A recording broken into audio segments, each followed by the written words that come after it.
Bismillahirrahmanirrahim. Bismillahil qahhar. Asyhadu annal mahdi Ahmad al-Hasan wal mahdiyina min wuldihi ujajullah.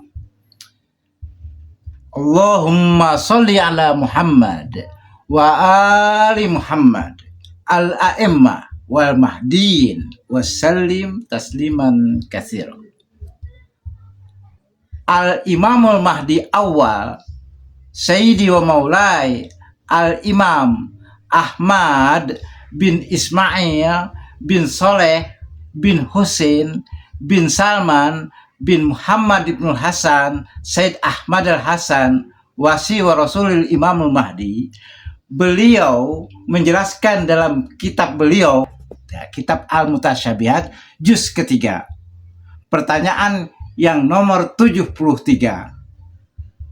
Beliau menafsirkan firman Allah Subhanahu wa taala di dalam surah Az-Zariyat surah ke-51 ayat ke-56. Beliau menjelaskan demikian. Wa ma khalaqtul jinna wal insa illa liya'budun.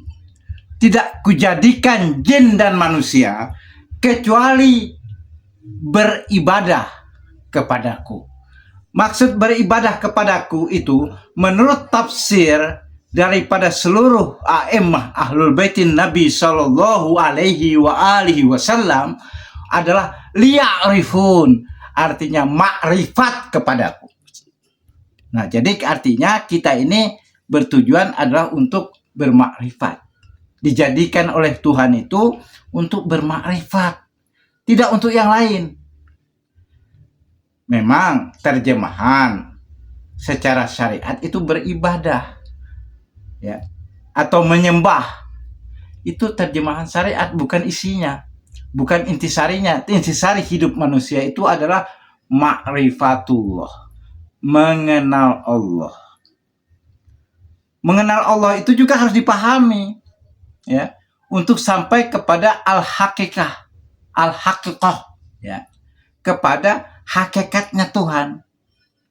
Karena dijelaskan di dalam Al-Quran bahwa manusia ini diciptakan untuk beribadah atau mengabdi, yang sebenarnya untuk mengenal hakikatnya Tuhan, bukan mengenal zatnya, bukan mengenal sifatnya, bukan mengenal asma'nya, juga bukan mengenal apa juga bukan, tetapi harus melalui itu, artinya kita harus mengenal daripada zat Tuhan dulu, baru mengenal hakikatnya Tuhan, ya.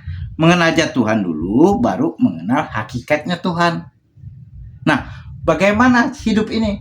Hidup ini adalah untuk mengenal zatnya Tuhan, yaitu Allah Subhanahu wa taala. Tapi tidak sampai di situ. Setelah kita mengenal zatnya Tuhan, barulah kita mengarah jiwa dan batin kita kepada hakikatnya Tuhan. Harus beda dong antara zat Tuhan dengan hakikat Tuhan. Tidak sama.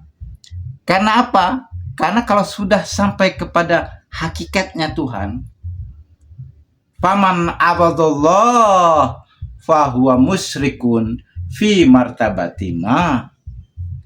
Jadi kalau siapa saja masih pengertiannya menyembah Allah, ya, menyembah Allah ini pada tingkatan yang dimaksud, maka dia masih musyrik kepada Allah. Mungkin akan janggal ini. Masa menyembah Allah musyrik? Itu musyrik kelas tinggi, bro. Ya. Musyrik kelas tinggi itu kalau kita ini hanya memahami Islam pada level syariat, menunjukkan kita syirik nafsi. Nah, syirik nafsi artinya syirik jiwa. Jiwa kita masih syirik. Kenapa jiwa kita masih syirik? Karena kita beribadah itu tidak memahami bahwa tujuan ibadah adalah untuk mengenal hakikatnya Tuhan. Siapa yang sholat itu? Siapa yang sholat? Yang sholat kan dijelaskan waktu Isra Mi'raj itu. Rasulullah dikatakan, "Qif ya Muhammad, inna rabbaka yusolli." Diam engkau Muhammad, Tuhan engkau yang sholat. Itu waktu Isra Mi'raj. Qif ya Muhammad, inna rabbaka yusolli. Diam engkau Muhammad, Tuhan engkau yang sholat. Berarti yang sholat itu Allah pada level makrifat. Nah, jadi kalau kita sudah waktu sholat itu harus ingat yang sholat itu Allah. Ya, yang sholat itu Allah. Itu pada level makrifat. Karena yang sholat Allah, otomatis pengertiannya kita tidak sholat. Kita yang sholat siapa? Allah. Itu pengertiannya. Jadi bukan kita meninggalkan sholat, tapi di dalam makrifatnya yang sholat adalah Allah. Kalau yang sholat adalah Allah, siapa yang disembah? Yang disembah adalah hakikatnya Allah. Nah, ini bedanya. Yang disembah itu adalah hakikatnya Allah. Jadi Allah menyembah hakikatnya. Ya, Allah menyembah hakikat. Kalau ditanya siapa yang disembah? Siapa yang menyembah?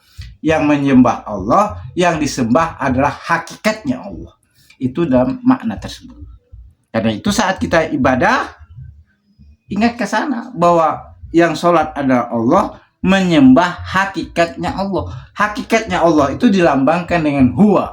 Qul huwallahu ahad. Katakan huwa, itu hakikatnya Tuhan, hakikatnya Allah. Dan Allah somad. Allah somad. Arti Allah somad. Allah. Artinya ini somad. Arti somad itu tergantung kepada Allah. Kalau tidak tergantung kepada Allah, saya tidak bisa mengangkat tangan. Saya bisa mengangkat tangan ini karena somad kepada Allah, bergantung kepada Allah, bukan bergantung dengan diri saya sendiri. Nah, itulah maksud jadi Pak, mengenal Allah. Ada mengatakan orang makrifat itu tidak sholat, malah orang makrifat itu sholat setiap saat. Ya, siap sholat setiap saat, makan sholat, ya, minum sholat. Maksudnya waktu kita makan dan minum harus ingat waktu itu kita tidak makan dan minum. Yang kita ingat maksudnya kita jangan ingat kita makan dan minum. Kita ingat yang memberi makan dan memberi minum. Itu yang diingat. Kalau kita sedang makan nih, tidaklah kamu makan ketika kamu makan, tetapi Allah yang memberi makan. Tidaklah kamu minum ketika kamu minum, tapi Allah yang memberi minum.